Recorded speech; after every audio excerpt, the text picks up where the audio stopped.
Doctor mistakenly injects billionaire sperm into poor virgin. What happens next will shock you. The sterile hum of the hospital lab filled the air as fluorescent lights flickered above. Evelyn Carter's hands trembled as she stared at the syringe in her gloved grip. The label on the vial glistened faintly. Langford Genetics Foundation, private sample. She didn't know that inside it lay the seed of a billionaire's legacy. She didn't know the file she was supposed to retrieve was swapped minutes before. All she knew was that a patient was waiting, a frightened young woman for a routine fertility treatment. Somewhere on the other side of the city, Marcus Langford, billionaire investor and philanthropist, sealed a deal that would shape the future of medicine. He had no idea that his own future had just been rewritten in the quiet corners of a small clinic. When Evelyn pushed the syringe into the patient's arm, time seemed to hold its breath. A spark of fate flickered between error and destiny. It was an accident. Pure, irreversible, and catastrophic. And when the truth finally surfaced, it wouldn't just destroy lives. It would tie two strangers together in ways that neither science nor money could undo. If you're enjoying this story, click subscribe, like this video, and comment what time it is that you're watching this video. Now let's get back to the story. Evelyn Carter's life had always been about control. Control over her time, her nerves, her emotions. But that morning, as she raced through the narrow corridors of Gracefield Medical Center, control was the one thing slipping through her fingers. She was late. Again. Her curly hair, pulled back hastily, bounced as she adjusted her scrubs and clutched her clipboard. Her supervisor, Dr. Larson, had already warned her that one more mistake could cost her the internship she'd worked years to earn. The fertility wing smelled of antiseptic and quiet tension. Patients whispered in waiting rooms, hope written in their tired eyes. Evelyn loved this ward because it wasn't just about sickness, it was about creation, about giving people something to live for. But behind every miracle was risk. Behind every risk, a human hand. That morning, Evelyn was assigned to assist in a private procedure under strict confidentiality. The patient, a nervous 26-year-old named Lydia, sat trembling on the examination table. Lydia's eyes darted nervously between Evelyn and the door. "Don't worry," Evelyn said softly, her voice the kind of gentle reassurance born of empathy, not training. "You're safe here." What she didn't know was that the clinic had received 2 shipments that morning. One contained samples for standard treatments. The other, a sealed batch from Langford Biogenetics, for an ongoing private research study funded by none other than Marcus Langford himself. The mix-up happened in silence. A mislabeled tray. A distracted intern. A phone call that made Evelyn turn her head for just a second. By the time she returned to the table, the sample vials had been switched. "Ready when you are," Dr. Larson said briskly. Evelyn nodded, injected the prepared syringe, and the procedure continued flawlessly. No alarms. No suspicion. Only a quiet hum of destiny weaving its first knot. That evening, Marcus Langford sat in his penthouse office, staring at a city that glittered like a promise. He had everything: money, fame, and influence, but none of it filled the empty space in his chest. He'd been funding fertility research not just for business. It was personal. Years of loneliness after losing his wife had driven him to explore surrogacy and genetic preservation. His last preserved sample had been stored at Gracefield's private wing for safekeeping. He didn't know that it was already gone.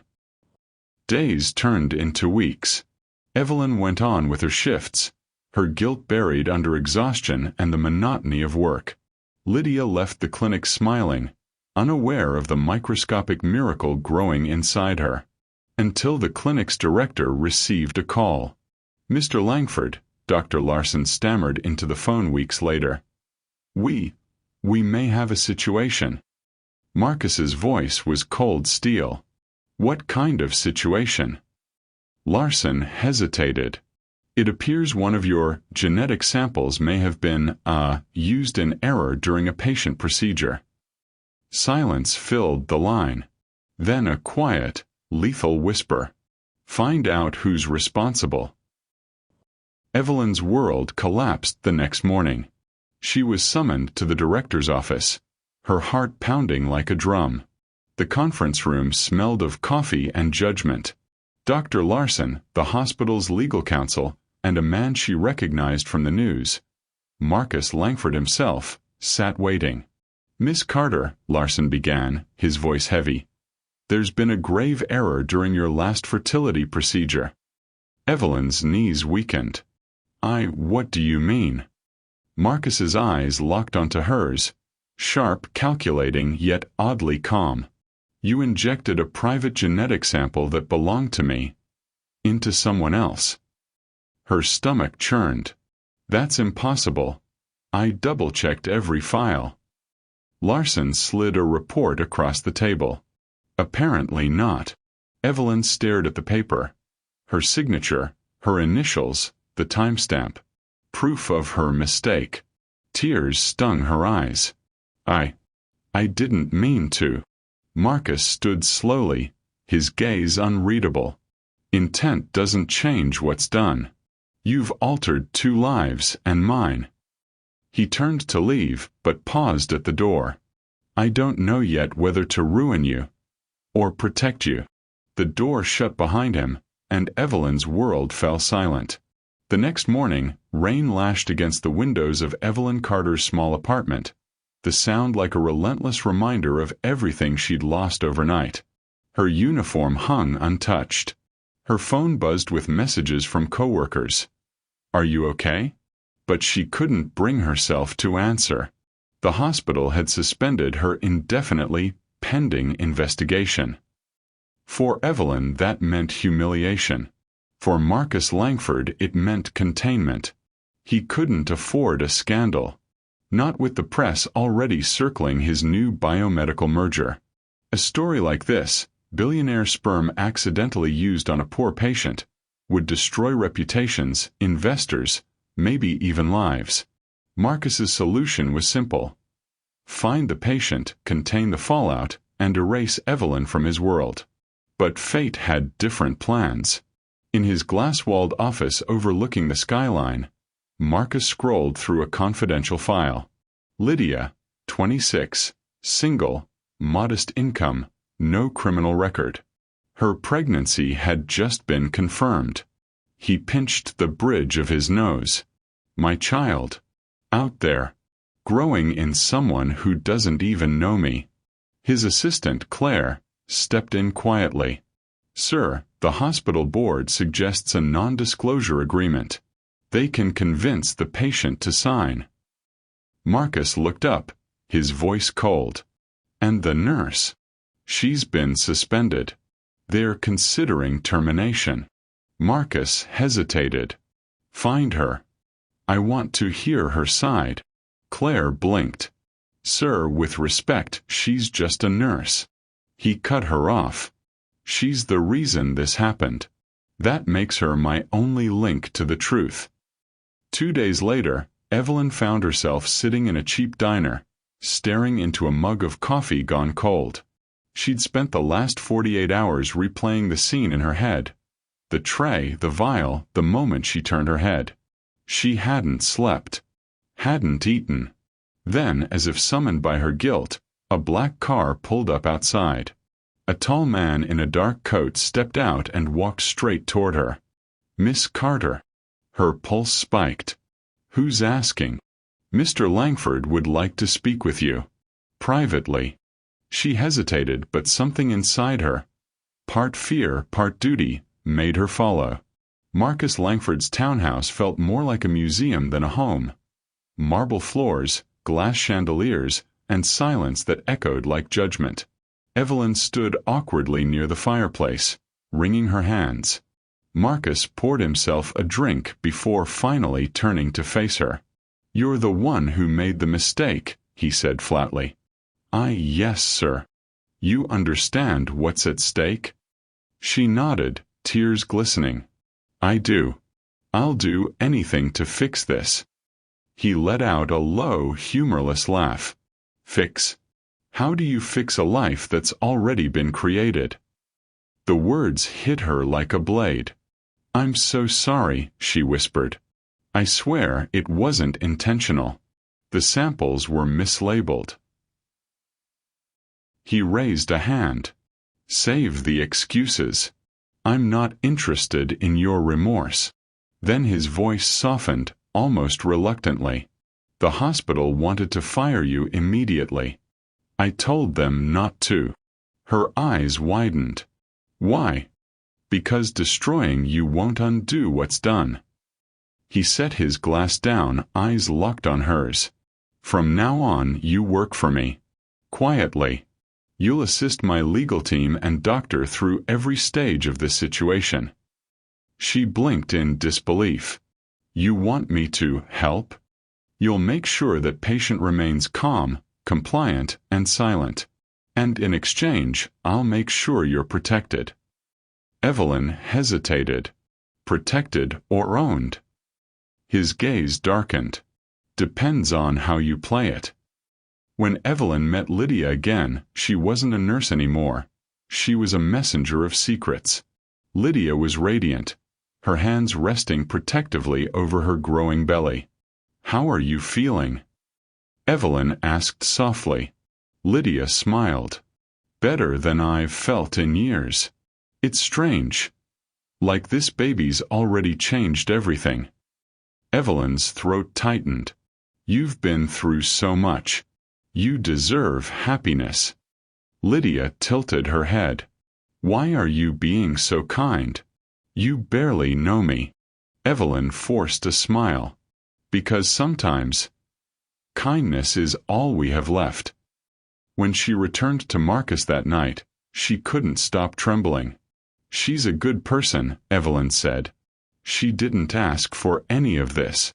Marcus looked up from his desk. "Neither did I. She shouldn't be treated like a liability." Marcus leaned back, studying her. "You're defending her? After what you did?" "Yes," Evelyn said firmly. "Because she's carrying your child. And whether you like it or not, that means she deserves respect." For a long moment, silence filled the room. Then Marcus said quietly, "You're different, Miss Carter." Evelyn's pulse quickened. "Different how?" "Most people in your position would beg for forgiveness. You argue for someone else's." He stood, walking past her toward the window. "Maybe that's why I didn't ruin you." Weeks passed. Evelyn worked under Marcus's supervision, attending meetings, signing documents, maintaining contact with Lydia. But something changed. Somewhere between the quiet tension and late-night calls, Evelyn began to see the man behind the headlines. Marcus wasn't just ruthless. He was haunted. His eyes carried grief, his silence full of loss. One night, after a long meeting, she found him sitting alone in the darkened conference room. "Can't sleep?" she asked softly. He didn't look up. "I keep wondering what she'll look like." Evelyn frowned. "Who?" "The baby." He smiled faintly, eyes distant. "Will she have my eyes? My temper? My wife always wanted a daughter." Evelyn felt something twist inside her. For the first time, she saw not a billionaire, but a broken man holding on to something fragile. "You still loved her," she said. "I never stopped." A long silence stretched between them, full of what-ifs and unspoken things neither dared to name. Then Marcus whispered, "You didn't just make a mistake, Evelyn. You forced me to feel again." Outside, rain began to fall again, same as the morning it all began. But this time, Evelyn wasn't trembling from fear. She was trembling because she could feel it, the pull of something forbidden, dangerous, but undeniably real. As she turned to leave, Marcus's voice stopped her. "Evelyn," he said quietly, "if you could undo it, would you?" She hesitated. "At first, yes." And now? Her eyes glistened. Now? I'm not so sure. Marcus stared at her for a long moment, then said the words neither of them expected. Then maybe it wasn't a mistake. The words hung in the air like a prophecy, one that would soon tear their worlds apart. The world never stays quiet for long. 2 months later, the secret that Marcus Langford had fought so hard to contain began to crack under its own weight. It started with a whisper in a hospital hallway. A technician noticed a missing record. A lab assistant questioned a chain of custody. And within a week, rumors began to circle. A confidential fertility mishap involving a billionaire's genetic material. Marcus's PR team moved fast. Legal threats. NDA renewals. Denials. But it was like trying to stop a storm with bare hands. The press hadn't caught on yet, but it was only a matter of time. Evelyn arrived at Marcus's home for what she thought was a progress meeting. But when she entered, she found the dining table set with candles and silverware instead of contracts and files. Marcus stood by the window, jacket off, tie loosened, staring out at the lights of the city. "Join me," he said softly. She hesitated. "Sir, I thought we were meeting about the patient." "We will. Sit." Against her better judgment, she did. The meal was quiet at first. Too quiet. Evelyn fidgeted with her napkin, feeling like an intruder in a life far above hers. Finally, Marcus broke the silence. "Do you know what people think of me, Miss Carter?" Evelyn looked up.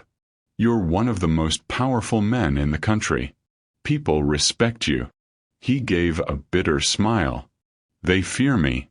They admire my wealth, my control. But no one sees me." He leaned forward. "You saw me. The night you said I was human. You have no idea what that did." Evelyn swallowed. "Marcus." He interrupted softly. "Do you hate me?" "No," she whispered. "But I hate what this has done to all of us." Marcus nodded slowly, his voice rough. "So do I." Then, unexpectedly, his hand brushed hers, not by accident, but as if searching for something real. Evelyn froze. Every rational thought screamed no, but her heart betrayed her. Because for the first time since this nightmare began, she didn't feel like a villain. She felt seen. The next morning shattered whatever fragile calm they'd built. Marcus's assistant, Claire, burst into his office with her phone trembling in her hand. "Sir, it's out." He grabbed the device. Headline: Anonymous source claims billionaire's genetic sample used in accidental implantation at Gracefield Clinic. Marcus's blood ran cold. "Who leaked this?" "We don't know yet," Claire said. "The board is panicking. Investors are calling. They want a statement."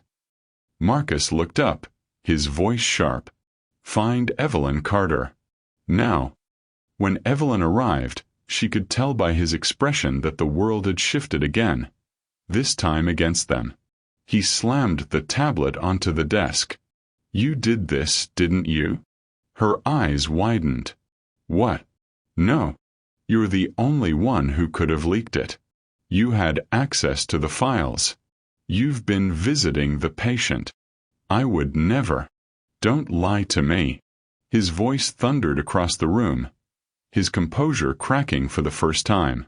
Evelyn stepped back, trembling. "After everything I've done to help you, how can you even think that?" "Because every time I trust someone, I end up betrayed," he roared. The room fell silent. His words hung heavy, bitter with truth. Evelyn's voice broke. "Then you don't trust me. You never did."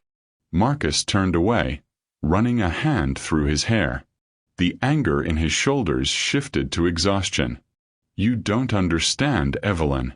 That child, my child, is the last piece of me that matters. If this story ruins me, it ruins her too." Evelyn's voice softened. "Then maybe the problem isn't the world knowing the truth. Maybe it's you being afraid of it. He looked at her, eyes full of everything he couldn't say. Later that night, Evelyn sat alone in her apartment, tears staining her uniform. Her phone buzzed with messages from reporters offering money for her side of the story. She ignored them all. Then another message arrived. From Lydia. Evelyn, I need to see you. It's important. Evelyn's heart pounded as she rushed across town. Lydia greeted her at the door, her belly now unmistakably showing. They've been calling me, she said nervously. People asking questions about the baby. About the father. Evelyn's throat tightened. Don't answer anyone. They'll twist it. I don't understand, Lydia whispered. Why is everyone so interested in me? What aren't you telling me? Evelyn froze. This was the moment she'd been dreading. She sat down, took Lydia's trembling hands, and whispered, Because the father isn't who you think. Lydia's face drained of color. What are you saying? Evelyn's eyes filled with tears. You were supposed to receive a donor sample. But there was a mix-up. The sample came from someone else. From Marcus Langford. Lydia recoiled, eyes wide. The Marcus Langford? The billionaire? Evelyn nodded. I'm so sorry, Lydia. It was my mistake. Lydia covered her mouth, shaking. Oh my God. Evelyn braced herself for anger, but Lydia just stared blankly at the floor. So this child isn't mine alone? Evelyn whispered. She still is. You carried her. You'll raise her. Nothing changes that. But they both knew everything had changed. When Marcus's phone rang that night, it wasn't his assistant or lawyer. It was Evelyn. Her voice was low, urgent. She knows. Marcus closed his eyes. Then it's over. No, Evelyn said. It doesn't have to be. We can protect her. All of us.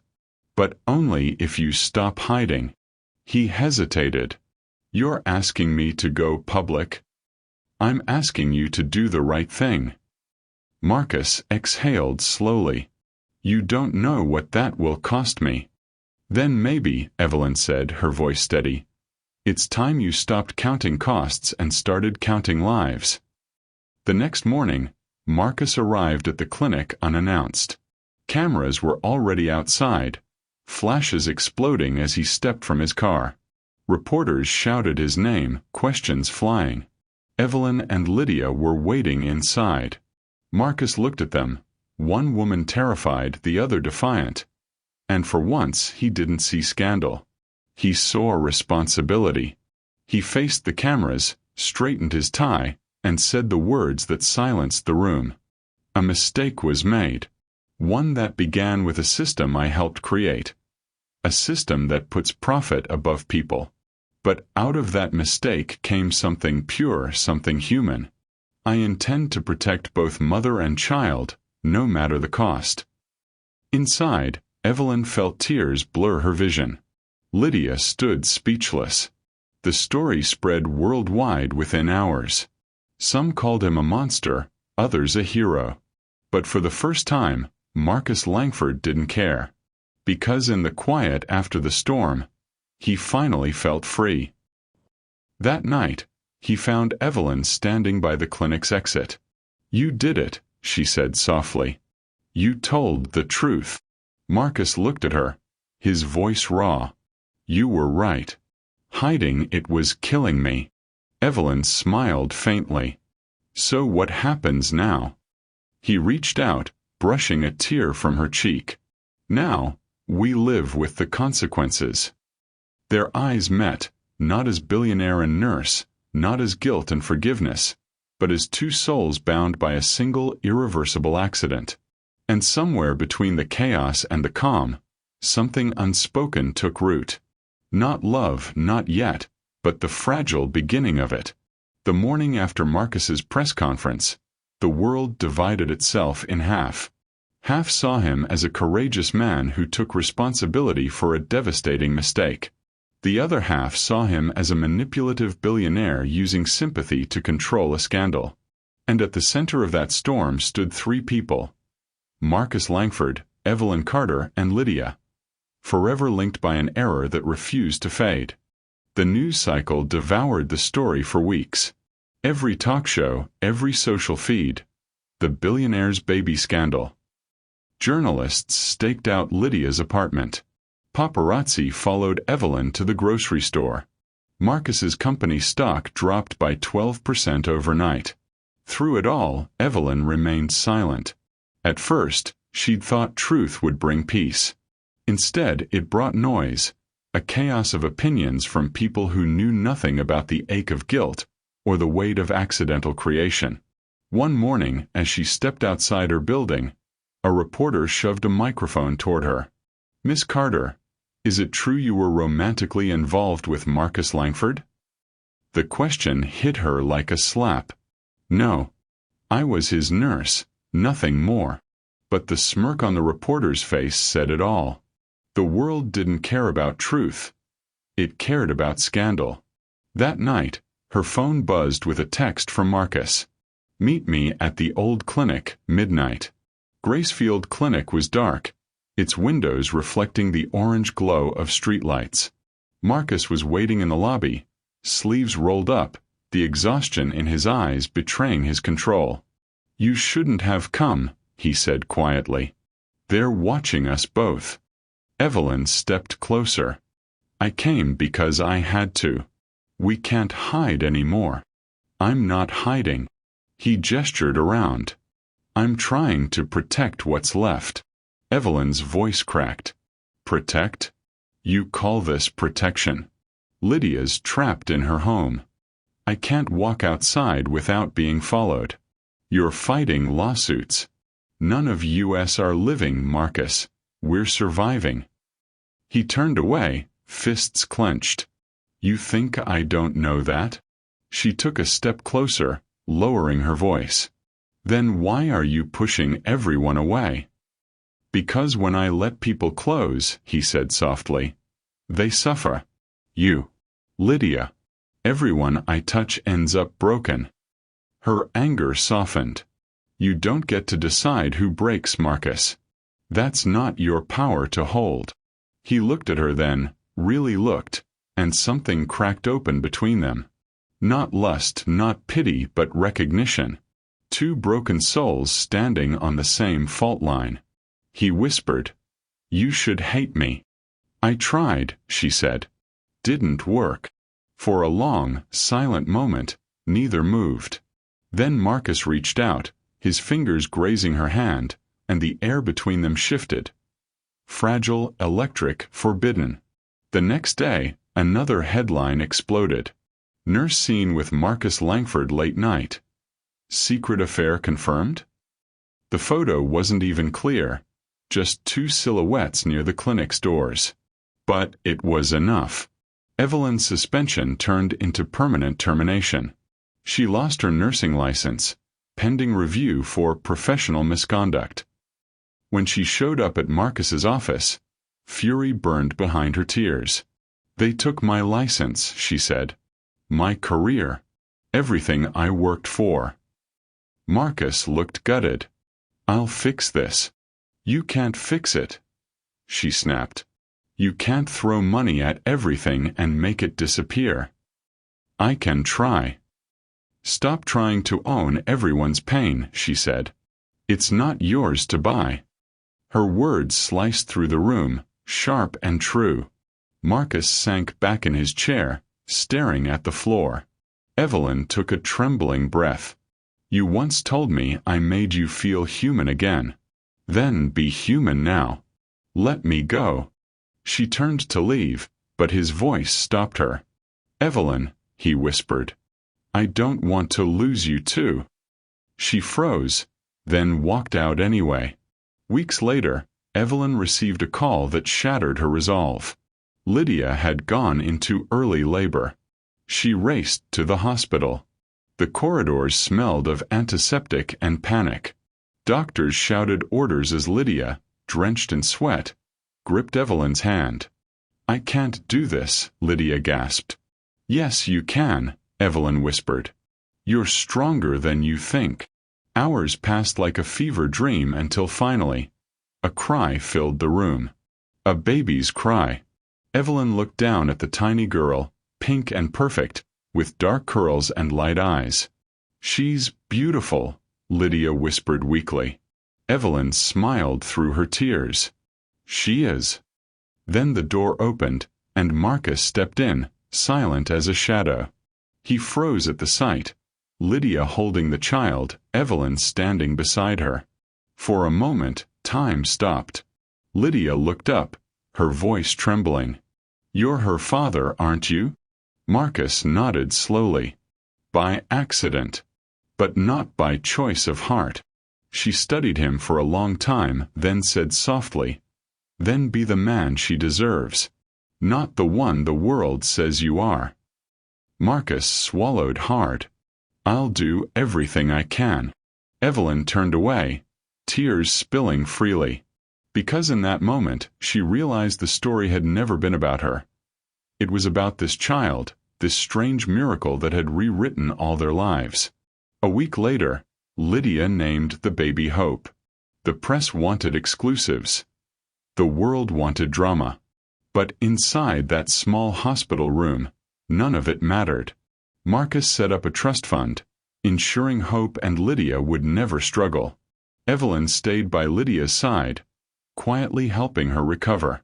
When Marcus came to see them before discharge, he paused by the door, watching Evelyn cradle the baby. "You're good with her," he said softly. Evelyn smiled faintly. "She's easy to love." He stepped closer. "You could come work for me again. Not as a nurse, as something else. Something closer." Evelyn shook her head gently. "No, Marcus. You need to learn how to hold something without owning it." He nodded, pain flickering behind his eyes. "And you? I need to start over. Somewhere quiet. Somewhere no one knows my name." She handed him the baby for the first time. He held Hope awkwardly at first, then carefully, reverently, as if afraid she might break. "She looks like you," Evelyn whispered. Marcus smiled sadly. "Then maybe I can forgive myself a little."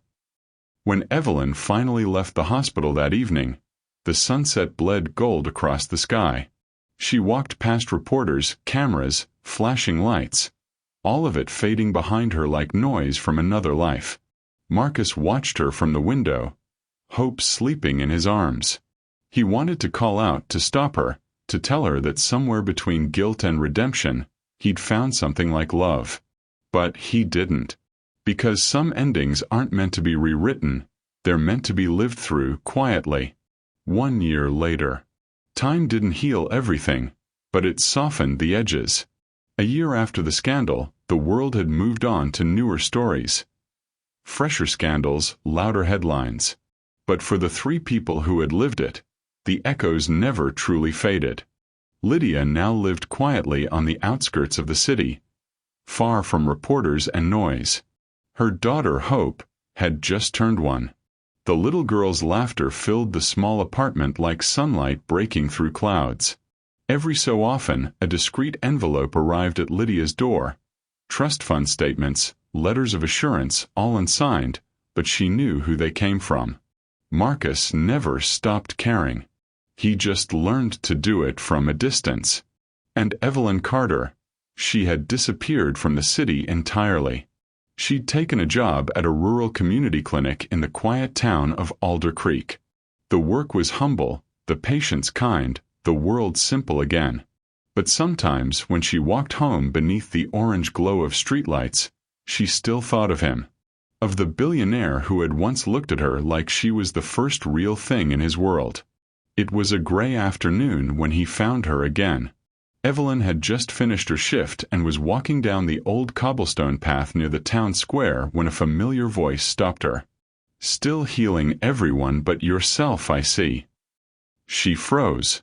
The voice was calm, deep, unmistakable. Turning, she saw Marcus Langford standing there. No suit, no entourage, just a man in a black coat holding a small bouquet of lilies. Her heart stuttered. "What are you doing here?" He smiled faintly. "Visiting someone important." She tried to sound steady. "You shouldn't be here. People still talk." "Let them," he said softly. "I've spent too long caring what the world thinks." He stepped closer, eyes tracing her face. "You look different." "I feel different." They stood in silence, two lives that had collided once by mistake now circling the gravity of something deeper. Something that time had failed to erase. He followed her back to the small clinic. She brewed tea, her hands steady but her heart racing.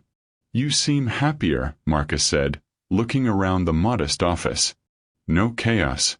No headlines." "I traded chaos for peace," she replied. "Turns out peace doesn't pay much, but it's worth more than I thought." He nodded. "I thought peace would come with money. I was wrong." She smiled sadly. "You learned." He looked down at his tea. "I've been seeing Lydia and Hope. The babies. She's incredible." Evelyn's eyes softened. "She looks like both of you." "She laughs like her," Marcus said quietly. "But she has your calmness. The doctors say she's unusually observant for her age, like she's watching the world think." Evelyn chuckled. "Then she'll survive it." For a moment, the laughter between them felt natural, easy, as if the past hadn't happened. Then Marcus said what he had carried for a year. "I never stopped thinking about you." Evelyn froze, her smile fading. "Marcus."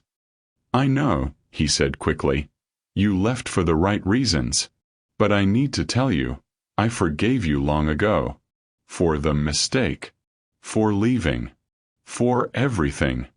She shook her head, eyes glistening. "Don't. You have a life now. A daughter." He stepped closer. "I have responsibility, not love." "That's not the same thing." Her breath caught. "Don't say that." "Why not?" "It's the truth." "Because truth isn't always kind," she whispered. "And what we had, it was never built to last. It was built out of guilt and chance." He looked at her, pain flickering across his face. "Maybe at first. But not now." She turned away, tears welling. "Marcus, I can't be your redemption story. You can't fix yourself through me." He hesitated, then set the lilies on her desk. "Then keep them anyway. For what might have been."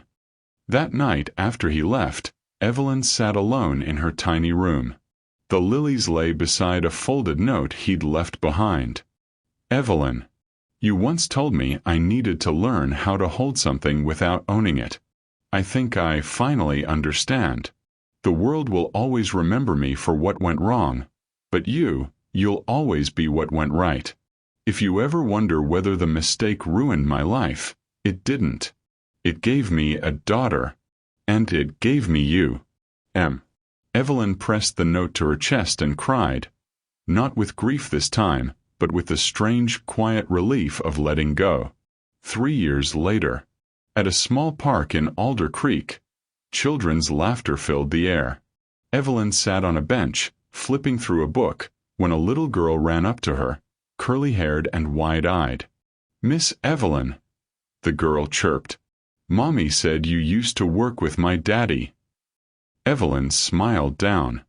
"Did she now? And who's your daddy?" The little girl giggled. "Marcus Langford. He said you're his best friend." Evelyn froze, then laughed softly, her eyes misting. Across the park, Lydia stood beneath a tree, waving. Marcus stood beside her, holding a picnic basket, smiling that same quiet smile. Evelyn walked over, heart pounding but calm. Lydia hugged her warmly. "Hope wouldn't stop asking to visit you," Lydia said. "She talks about you like a fairy godmother." Evelyn knelt down, meeting the little girl's bright eyes. Fairy godmothers just help make things right. Hope grinned. Then you're a really good one. Marcus stepped closer, his eyes soft with gratitude. You see, you left, but you never really left. Evelyn smiled faintly. Maybe some people are meant to return, just not the way they left. They sat together on the grass while Hope played with her toy blocks. The air was peaceful, the kind of peace born from surviving something that could have destroyed them all. Evelyn looked at Marcus. You're doing well. I am, he said. The company recovered. Lydia and I co-parent, if that's the word. And you? She looked around, at the town, the children, the quiet life she'd built. I finally stopped running from the past. Marcus nodded, eyes glinting in the sun. Then we both found what we needed. For a moment, their hands brushed again, not in passion, but in understanding. A connection no longer burdened by guilt, just gratitude. As dusk settled, Marcus packed up the picnic while Lydia and Hope chased butterflies across the park. Evelyn stood back, watching. The family she had accidentally created now whole in their own imperfect way. And in that moment she realized something profound. Maybe fate isn't about what's planned. Maybe it's about what survives the chaos. The mistake that once destroyed 3 lives had given birth to something purer. Forgiveness, healing, and a child who carried the best of all of them. Evelyn whispered to the wind. You were right, Marcus. It wasn't a mistake after all. Hope's laughter echoed across the field, bright and endless. And somewhere in that sound, between loss and love, accident and destiny, Evelyn Carter finally found peace. The end. Thank you for watching this story to the end. If you enjoyed this story, you will surely love the next one. It's as crazier and more intriguing as you can ever imagine. So do check it out. Click on the image showing on your screen right now to watch the next one. Don't forget to subscribe, and I'll see you in the next one. Bye for now.